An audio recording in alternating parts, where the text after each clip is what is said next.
माननीय मुख्यमंत्री जी जब भी मुख्यमंत्री बने, पहली बार बने तो किनका इस्तीफा याद है ना? एक संगठन, एक गठबंधन को बनाया और आप मुख्यमंत्री बने रह गए, लेकिन पार्टनर बदल दिए। जनता आपको एक्स के लिए वोट करती है और अपने मन से जब वाई की तरफ आप जाते हैं तो निश्चित रूप से जो एक मोरल जो होता है आदमी का गवर्न करने का, वो लूज कर जाता है। और ये जब कोर्ट का स्पष्ट ऑर्डर है कि आरक्षण के लिए आपको ये करना है, वो करने में क्या दिक्कत थी? नमस्कार, आप देख रहे हैं बिहार इन शॉर्ट्स। मैं आपके साथ प्रेमराज। पूर्व केंद्रीय मंत्री आरसीपी सिंह नीतीश कुमार से अलग होने के बाद लगातार नीतीश कुमार पे हमलावर है। आपको बता दें कि बिहार में नगर इकाई चुनाव टलने के बाद आरसीपी सिंह का भी गुस्सा नीतीश कुमार पे फूट पड़ा। उन्होंने कई सालों का दलील दिया और कहा कि इस बार ही ऐसा क्यों हुआ। क्या कुछ करे आरसीपी सिंह, पहले ठीक देखिए आप इस वीडियो में। देखिए, ये जो मुद्दा है जिसकी आप चर्चा कर रहे हैं, यही तो जवाब देना पड़ेगा सरकार को कि 2000 सबसे पहले 7 में अति पिछड़ा को आरक्षण दिया गया, जो शहरी निकाय में चुनाव हुए थे। 2012 में भी मिला, 2017 में भी मिला, उसमें तो कोई स्टे नहीं है। 2022 में क्यों स्टे है? कौन जवाब दे? देखिए, ये जिम्मेवारी सिर्फ और सिर्फ राज्य सरकार की है। और ये क्यों हुआ ऐसा? ये क्या दर्शाता है?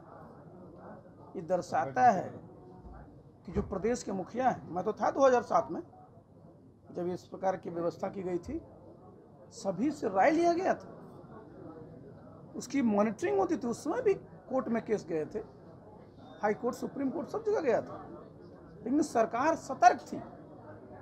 और आज ऐसा क्यों हुआ? सुप्रीम कोर्ट का आदेश है, सुप्रीम कोर्ट के आदेश पर आप कार्रवाई नहीं करिए तो क्या है जी? बहुत स्पष्ट है कि जो तवज्जो उस पर दिया जाना चाहिए था, क्योंकि मुख्यमंत्री जी का कई वर्ष हो गया है ना, तो हम बिल्कुल कंप्लेसेंट हो गए। उनको लगता है कि जो चल रहा है वो चल रहा है। जब कोर्ट का स्पष्ट ऑर्डर है कि आरक्षण के लिए आपको ये करना है, वो करने में क्या दिक्कत थी? अगर वो आज किए होते तो आज क्या स्थिति है पूरे बिहार में जी? आरक्षण तो एक बात हुई, जरा देखिए 250 के आसपास सब इस प्रकार की यूनिट है, चुनाव चल रहे थे, सारे जितने हमारे उम्मीदवार थे चुनाव लड़ रहे थे। 10 तारीख को वोट पड़ना था, 20 को पड़ना था। कितना खर्च हुआ है? कौन इसका जिम्मेवारी लेगा? ये देखिए, सरकार की पूरी तरह से विफलता है। और सरकार अगर सतर्क रही होती तो ये बात नहीं होती। और जहाँ तक अति पिछड़ा आरक्षण की बात है, तो अति पिछड़ा का आरक्षण जब दिया गया था 2007 में, तो बीजेपी जेडीयू साथ थे, एनडीए की सरकार थी। तो क्यों इस बात के लिए आप एक दूसरे पर ये कर रहे हैं? देखिए, गलती हुई है, चूक हुई है, उसको सुधारने की जरूरत है। और सरकार के पास जो ऑप्शन है, तुरंत उस पर कार्रवाई करना चाहिए। ये तो आज देखिए, पूरा का पूरा जो शहरी निकाय क्षेत्र है, आप पटना को ले लीजिए, गया को ले लीजिए, मैं राजगीर को ले लीजिए, बिहार शरीफ को ले लीजिए, वैसे ही इतनी गंदगी का माहौल है, इतना डेंगू फैला हुआ है। अब पूरा का पूरा जो है, इसके चलते अब चुनाव लटक गया। देखिए, जितनी गंभीरता से इसको लिया जाना चाहिए था, उसको नहीं ले रहे हैं और बिना वजह सिर्फ बात को डाइवर्ट कर रहे हैं। तुरंत जो भी कार्रवाई करनी है सरकार को करनी है, उस पर जो भी एक्शन लेना है वो लें और एक समय अवधि के अंतर्गत चुनाव करें। तो सब बिहार जनता सुप्रीम कोर्ट जा रहा है, सुप्रीम कोर्ट जा रही है। देखिए दो चीजें भाई, कोई उच्च न्यायालय के आदेश है, सरकार स्वतंत्र है सुप्रीम कोर्ट जाने का, लेकिन साथ ही साथ आपको ये भी देखना चाहिए कि सुप्रीम कोर्ट के जो आदेश हैं उसका पालन क्यों नहीं हुआ और उसमें कौन दोषी है, उस पर कार्रवाई होनी चाहिए। मैं तो रहा हूं, लेकिन क्या बढ़िया सिस्टम। माननीय मुख्यमंत्री जी जब भी मुख्यमंत्री बने, पहली बार बने तो किनका इस्तीफा याद है ना? याद है कि नहीं? मांझी जी का उसी शाम इस्तीफा। उसके बाद आरएन सिंह साहब का इस्तीफा। उसके बाद मेवालाल चौधरी का इस्तीफा। इस बार तो एक नहीं दो इस्तीफा। श्रीमान जी पहले क्या करते? नाम तो आपके पास आता है, देखते क्यों नहीं है? लेकिन है क्या कि वो रहते हैं कि भाई हमारी इमेज ठीक है। अपने इमेज क्या है आज सब आप देख रहे हैं। आज आप देखिए बिहार में जो स्थिति है जी, हम तो घूम रहे हैं, जाके देखिए एक सड़क आप हमको ग्रामीण इलाके में बता दीजिए। ये तो कोई जाते थोड़े हैं, सब पटने में रहते हैं। एक ठीक नहीं है। जाइए जितनी भी नल जल का स्कीम है सब टूट टाट के बराबर हुआ पड़ा है। पानी सब बह रहा है। कहाँ ऐसा हो रहा है? क्योंकि 2020 में जनता ने एक जनादेश दिया, आपको मुख्यमंत्री बनाया, एक संगठन एक गठबंधन को बनाया और आप मुख्यमंत्री बने रह गए, लेकिन पार्टनर बदल दिए। तो ये लोग के साथ देखिए, लोकतंत्र है और इसमें ताकत जनता के पास होती है, लेकिन जनता आपको एक्स के लिए वोट करती है और अपने मन से जब वाई की तरफ आप जाते हैं तो निश्चित रूप से जो एक मोरल जो होता है आदमी का गवर्न करने का, वो लूज कर जाता है। और यही जो है ये चीजें बाहर आपको दिखती हैं। आसानी से लॉ एंड ऑर्डर की बात करते हैं लोग। पटना का ही हाल मैंने पिछले बार कहा था, भाई कोतवाली थाने में चढ़ करके अगर डीएसपी को धमकाएगा, आप लॉ एंड ऑर्डर की बात करें। पटना जिले में बालू को लेकर के क्या हुआ? पूरा का पूरा बिहार में ये शराब और बालू के चलते क्या हो रहा है पता है ना आपको? ये पूरी की पूरी पैरेलल इकोनॉमी बन गई है। ये पैसा सब कहाँ जा रहा है? कोई समाज सेवा लोग कर रहे हैं। ये सारे के सारे पैसे का जो है कहाँ दुरुपयोग हो रहा है? आप जरा देखिए ना क्या हुआ। AK-47 चल रहा है जी और कानून का राज बोल रहे हैं। हिम्मत ही 2005, 2006, 2007, 2010 तक किसी को कि AK-47 चला ले बिहार में? पुलिस चला सकती थी। 2017 तक तो भी AK-47 से चल रहा था जी नहीं, उस समय तो भी आप सरकार में रहे। सरकार में मैं नहीं था जी। मैं कहाँ सरकार में था? 2017 में मैं MP था जी।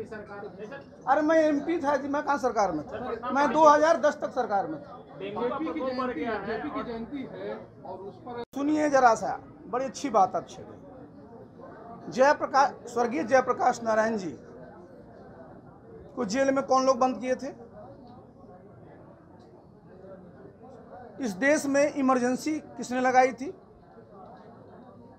जो लोग बोल रहे हैं वो किस मूवमेंट की उपज हैं और मूवमेंट किस पर केंद्रित था?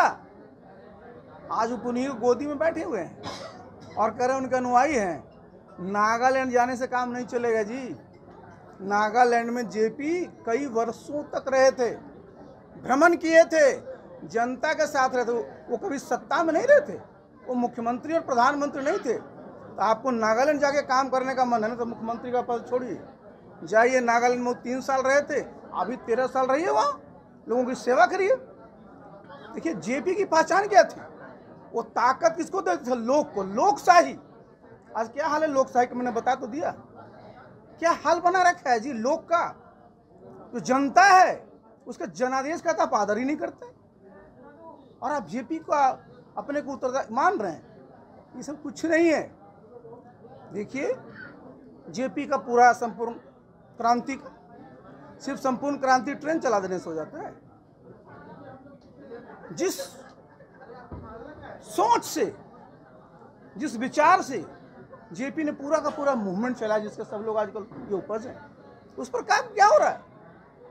आज आप देखिए बिहार में हमारे जितने साथी हैं, युवा साथी, अकेला बिहार ही एक प्रदेश है जहां की सरकार का पूरा फोकस रहता है कि सरकारी निवेश हो, सिर्फ सरकारी। यहाँ कितना निजी निवेश आता है, इसलिए कहाँ से लोगों को रोजगार मिलेगा? और प्रदेशों में चले जाइए, यहाँ क्या होता है? सरकारी निवेश में क्या बड़े बड़े बिल्डिंग बनेंगे। अब PMCH है ना जी, 5200 करोड़ का बिल्डिंग बनेगा। बिल्डिंग बनने के बाद जरा पूछ लीजिएगा, ये लोग अपना इलाज कराएंगे ना वहाँ? पूछ लीजिएगा जरा। जिनको इलाज कराना होता सब दिल्ली जाते हैं।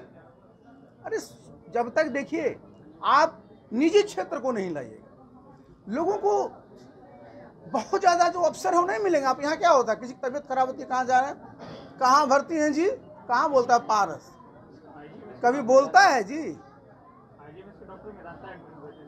ये देख लीजिए, ये देखिए कि 17 साल में हम एक भी हॉस्पिटल सरकारी क्षेत्र में नहीं बना पाए, नहीं बना सकते, मैं बता दूं आपको। लेकिन आप चले जाइए बिहार के बाहर कहीं भी, क्योंकि इतने वहाँ निजी निवेश हुए हैं, एक से एक अच्छी हॉस्पिटल आए हैं। लेकिन आपका सिर्फ है कि साहब हम सरकारी सरकारी सरकारी 5200 करोड़ की बिल्डिंग बना लेंगे, अच्छे डॉक्टर कहाँ से लाएंगे, पैरामेडिक्स वाले कहाँ से लाएंगे, फिर वो कमिटमेंट कहाँ से होगा।